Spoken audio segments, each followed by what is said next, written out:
سلام بچه ها، خوش اومدید به چنل یوتیوب ما لاکی لاو. این اولین ویدیومونه که داریم ضبط میکنیم. من نادیام. من شکیبام. ما دوتا هم با هم دیگه تصمیم گرفتیم که ویدیو یوتیوب بگیریم و اینکه بیایم و موضوعات مختلفی رو حالا به مرور تمام ببینید تو پیجمون. خیلی خوشحالم که این کار رو شروع کردیم. بابا بالاخره دیگه خودمون رو جمع کردیم. آره این کاری کردیم. من متولد شروع کردیم. آره واقعا. من متولد 76م. شکیبان 75م، میشه 28 سال. 28 سالمونه جفتم. خیلی 20 سال. آره از درون که من چند ساله کم 23 سالم دیگه. بیشتر 23 روش نگم. فکر میکنم مشکل در 70 باشه. کلا انگار هنوز تو 23 اینا مونیم. انقدر اتفاقات عجیب با هم دیگه افتاد دوره 20 همین 30 و اینا. مثلا با سرعت نور گذشت واقعا. تموم شد. خیلی تاثیرگذار بود. امروز اومدیم چیکار کنیم؟ راجع به همین چیزا صحبت کنیم. آره میخوام راجع به همین صحبت کنیم که درد مشترک در 70 که واقعا اصلا هیچی نفهمیدیم از زندگیمون. همین الان من ویدیو رو داریم تو جنگی آتش بس شده. یه گاز میگیری که من نمیدونم مثلا اوضاع خیلی خوب نیست. خیلی از دوستامون تو کارشون به مشکل خوردن، ناراحتن. خیلی از کارشون بیکار شدن. آره خیلی خونه‌هاشون ترکیده. آره خیلی اصلا شرایط خوب نیست برای همون. ولی با هم صحبت کنیم بخندیم و ببینیم که چجوری میتونیم استرس رو کم بکنیم دیگه. درود به مرام، درود به عظمتت. چند تا راهکار من پیدا کردم تو دوران جنگ از تو کتابام اینا. من راجع به اونا صحبت بکنیم چون میدونم خیلی های مشکل رو دارن، مثلا 70 ساله خودمون یه ذره خودمون کمک بکنیم. همه واقعا. حتی اونایی هم که میگن مثلا این جنگ نبوده با ما جنگ بودیم، انقدر اتفاقای عجیب و ترسناک میفته هر دفعه این چیزا ترسناکه که واقعا نباید بگیم عادی و عادی سادش. باید بترسیم. باید رشد کنیم. به نظر ببخشید از دم وسط صحبت باید بترسیم. باید که مثلا چه میدونم کاری بکنیم که بتونیم از خودمون محافظت کنیم، چون این بدنمون رو تا سال نیازش داریم، چه تو این اتفاقات بد چه تو اتفاقات خوب. پس مراقب خودتون باشید. امروز نادیه چند تا راهکار خفتم باشید. شما راهکار نداری؟ من نه راسته. بهش فکر کردی خودت چجوری خودت آروم میکنی تو جنگ؟ من سخت توی این جنگ چیزی که متوجه شدم این بود که خودم یعنی من روزای اول همش میشستم گریه میکردم، موزیک غمگین گوش میدادم، خیلی حالم بد بود. و چون خودم تهران نبودم و همه کسایی که دوستشون داشتم تهران بودن، خیلی استرس و دلشوره بیشتری داشتم، مثلا خیلی بد. ولی روز دوم سوم گفتم من هیچ کاری از دستم برنمیاد، اصلا حسی که هیچ جوره من توش دخیل نیستم.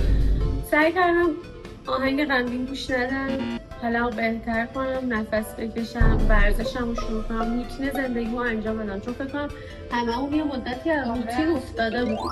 من که شب تا صبح بیدار بودم، صبح شب حالا جدا از اینکه جنگ شده و اینا هیچی، خیلی مشکلات دیگه هم بوده دیگه. حالا مثلا یه مدت کرونا بوده، مثلا قیمت دلار، هر چیزی که تو زندگیتون میتونه ناراحتتون کنه، هر چی عجیب بوده پیش اومده بر ما. 100 سال یه بار اتفاق افتاد، 20 تا 30 اتفاق افتاده اصلا. آره همه اینا رو بتونیم مثلا یه ذره خودتون هندل کنیم، بالانس کنیم که دیگه افسردگی خیلی نه سراغت، خیلی ناراحت نباشی، از روتین زندگی خارج نشی از این کار. هممون فکر کنم تو این حالی. مثلا هنوز من میبینم بچه‌ای رو که میگن که ما هنوز نتونستیم به روتین برگردیم، چون هنوز یه حالت بلا تکلیفی داریم، نمیدونیم چه خبر شده، هی میگن جنگ میشه جنگ نمیشه. خیلی بده واقعا، شرایط سختیه. این یه مورد رو فکر نمیگن تجربه کنیم دیگه، کرونا با جنگ و دلار و یعنی این پاندمی و این مریضی ها چند صد سال یه بار بوده. تا اون و اینا رو مثلا ما تو اون چند صد ساله بودیم، حالا مثلا بزنیم و جنگ جهانی سوم عالی میشه از ولی خب ما اون باباهامون هم گناه دارن. اونا 2 تا جنگ دیدن، اونا خیلی یه انقلاب بودن، 2 تا جنگ دیدن، کرونا هم دیدن دیگه. علاوه بر ما یه جنگ دیگه و اینا هم بوده. خیلی سخته واقعا. آره اون روز واقعا بیچاره شما هم تو اوج جوونی واقعا در 50 60 هم تو کودکی و جوانی هم الان تو این سنتون خیلی گناه دارم. همه اون کار نداریم ولی ما قوی میریم جلو و کم نمیریم. الان این کار رو دوباره انجام بدیم. حالا برای اینکه به خودتون خیلی حس ناامیدی و اینا ندین، خیلی خوبه که مثلا مدیتیشن انجام بدین یا کار وقتی که خیلی بهتون استرس استرس و استراب مثلا میاد سراغتون یا حالتون خیلی بده، میتونید با نفس کشیدن شروع کنید. خیلی هم راحت. شما الان امتحان کنم فکر می‌کنم. آره اصلا بیا با هم تست کنیم. فقط تو رانم صافش کنم که خب اول اینکه پاشو رو بعد بذارید زمین.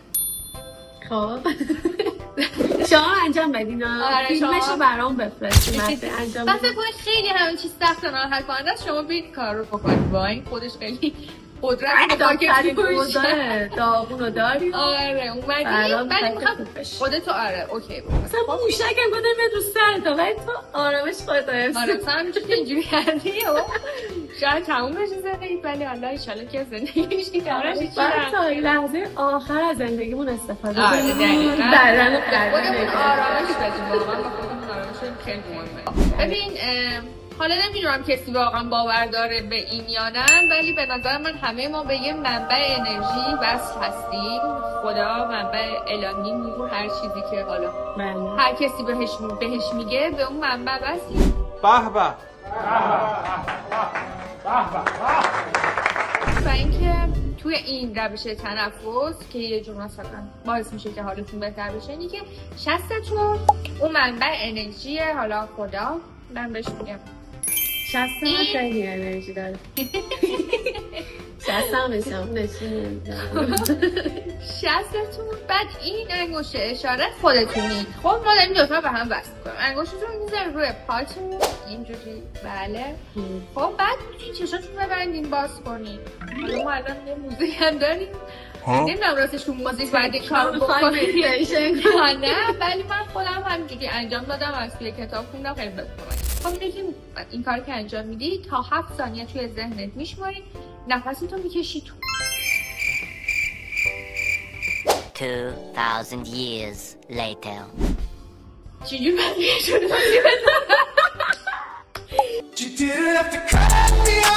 تاشه 4 ثانیه نگه میداری. درست میگم؟ نه 7 ثانیه نگه میداری. خب دوباره تا 7 میشونی حبس میکنی، بعد 7 ثانیه میدی بیرون. 7 ثانیه 4 ثانیه نه 7 ثانیه حبس کن. بعد من خیلی جالبه این کار یه مدت 1 2 3 4 5 6 7. من اینو الان امتحان کنم. وایسا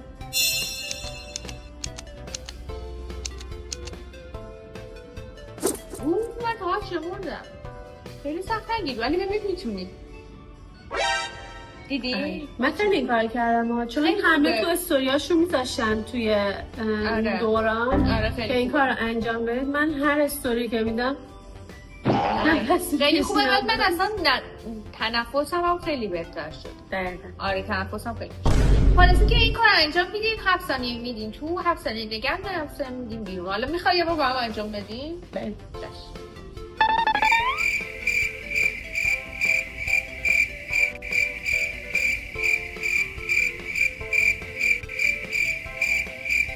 تموم شد. کم شد. چه 7 ثانیه هم با هم بود. خیلی خوبه. ولی واقعا حس خوبی میده. بعد میگه این کارو 7 بار پشت هم انجام بده.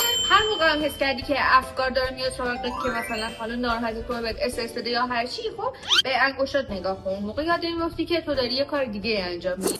بچه بیا پایین. سخنوری نکن. سرم درد گرفت بابا.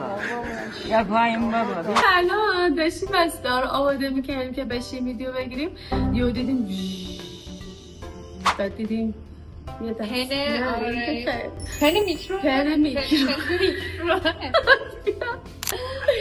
یه دستگاه روشن شد. بعد دیدیم که پن میکرو نادیه. آره شروع کردیم اینجوری ویبره رفتن سیاه. چه توی خونه داره میفته. بعد خاموشش کردیم ولی دوباره روشن شد. میترسم همینجوری که دارم سنج کنم. حالا تاثیر داشت تو نفس کشیدن؟ آره خیلی واقعا. آره واقعا خیلی خوبه. جنان با اون نفس کشید. بابا ول کن دیگه. من راجع به قرار راجع به آرامش ما صحبت بکنیم. دیگه چیز بعدی که خیلی میتونه بهتون کمک کنه یه مدیتیشن اونم که همینجوری پاتون میذاریم رو زمین، چشماتون رو ببندیم و حس میکنین که واقعا اگه امتحان کرده باشید بین دستتون یه موقعی انرژی هست نیویورک زندگی میکنید اینجوری که تصور میکنید. آره تصور میکنید که مثلا خیلی تو شرایط خیلی خوبی هستین و یه انرژی از پاهاتون داره به سمت بالا. حالا مثلا میتونید تصور کنید چشمتون رو ببندید و تصور کنید که یه نوری داره میاد بالا یا حالا هر چی.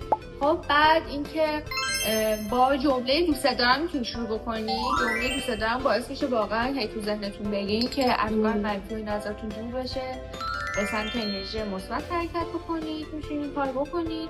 بعدش هم پاشید به کارهای دیگه روزانه‌تون برسید. شما چطور؟ شما چی امتحان کردید توی امتحان؟ من سعی کردم روتینم رو نگه دارم، فقط ورزش کردم و سعی کردم من اون تایمی که تا برای چند شد خیلی خوردم میده، مثلا روزی یه چیپس خوردم. همه میخورن. من عاشق چیپسم. تنها حل بوده من چیپسه، هر روز یه چیپس دلمزه میخوردم. بعد دیگه سعی کردم که اینا رو تمامش کنم و به روتین زندگی برم ورزش کنم. حالا من انگار ما خانوادگی رفتم بودیم مسافرت، یعنی بابام یه موقع میگه مثلا میگه که رفته بودیم شمال، شما اصلا شمال هم نرفته بودیم، ولی چون رفته شمال این کار رو کرد بگم تو دوران جنگ رفتیم مسافرت. بعد تنها شمالی نبود که دوست نداشتی شمال باشه، حالا فکر شمال نبودی، ولی تنها شمالایی که شمال بودن حتما نظرتون تو کامنت ها ببینم شما همینجوری بودین. مثلا تو شمال تنها شمالی بود که دوست نداشتم شمال باشم، دوست داشتم تهران باشم، حتی با اون همه اتفاقای بدی که افتاده بود و ترسناک بود حتی دوست داشتم تهران باشم، ولی به خاطر خانواده و اینا تو هم مجبوریم بریم. ولی برگشتم شمال من عاشق شمالم، دوست حاضرم هم شمال زندگی کنم، اما اون تایم اصلا دوست داشتم شمال باشم. یا زنگ زدم من 2-3 روز رفتم برگشتم. خیلی جالبه که یه چیزی که خیلی مهمه برای که سطح استرستون کنترل کنه اینه که پیاده روی داشته باشین. یه تایمی توی روز مثلا اگه آفتاب باشه که خیلی بهتره مثلا یه ذره پیاده را بریم. بعد چند روز جنگ حتی میرفتم پیاده را میرفتم، ولی وقتی میرفتم بیرون آنچنان استرس زیاد میباره چون که من خونه ولی این کار کردم که حالا تو یه طبیعت یا یه محیطی باشید زیر نور خورشید باشید خیلی میتونه تاثیر خوبی داشته باشه توی حالتون و اینکه ناراحت و افسرده نشید و اینکه هیچ وقت واقعا ناراحت نباشید هر اتفاقی که افتاد. سخته این نظری اون ناراحتیت بهتون رخ نکنه، یعنی بگید اینم جزئی از زندگی منه، ناراحتیشو بکشید ولی ادامهش ندید، یعنی نظری توتون رخ نکنه. درست میگم؟ بس دیگه جمله‌شو شما محیط ناراحت کننده میشون درد و دل میکنی؟ آره دیگه درد و دل. این برنامه اوله با میخوایم آشناشیم، یکم با هم دیگه آشناشیم، ذهنیت هم دیگر بدونیم. شماها حالا که مردیدین و اینا اگر خوش اومد حتما به دوستاتون چنلمون رو معرفی کنین، حتما بیاید تو کامنت ها بگید چه برنامه هایی دوست دارید مثلا که ما اونا رو براتون درست کنیم و توی ویدیوهای بعدی یوتیوبمون بهتون براتون بذاریم. جونم برات بگه آهنگی که گوشی پستم اینجوری با داریم ویدیو یوتیوب میگیریم. هر کاری میخواید شروع کنید بچه ها، سریع‌تر ما شروع کردیم دیگه. شما از راههایی که استفاده میکنید که حالا مثلا بهتون حس خوب میدن بهمون بگین چی کار میکنید که بهتون حس خوب میدن بهمون بگین، ما هم امتحان بکنیم. اگه جواب داد بگین. ولی من اینا که گفتم واقعا خودم تست کردم جواب داده، برای اینکه پیشنهاد میکنم حتما انجام بدید. الان یکی مشکل گنده داشته میاد دارون میگه ساده چیزا چی داری میگی؟ نه نه هوای شناسا اینا میاد چه که من پاسته میشم مثلا داریم زحمت میکشیم. ما خیلی باهاتون صحبت میکنیم. ما یه دوستی که مثلا ما نشستیم کنار هم، من برای اینکه حالا نادیا رو خوب کنم شاید اینا رو بهش بگم، اون برای اینکه حالا من رو خوب کنه شاید اینا رو بگه. هممون حقیقت ها رو میدونیم اما بازم باید حالا خوب میگردن و انرژی رو خب دیگه بریم خدافظی کنیم با بچه ها. خدافظ. خدافظ. قراره تو ویدیوهای بعدیمون کلی کارایی با مزه بکنیم، چیزای عجیب غریب تست بکنیم، بازی‌های باحال بکنیم. حتما چنل رو سابسکرایب کنید. آره من یادم شیکموام، نادیام یادم شیکموه. مطمئن باشید خوشمزه‌ترین مزه ها رو بهتون میدیم. حمایت کنید لطفاً. لایک و کامنت و سابسکرایب یادتون نره. دوست همتون. خدافظ.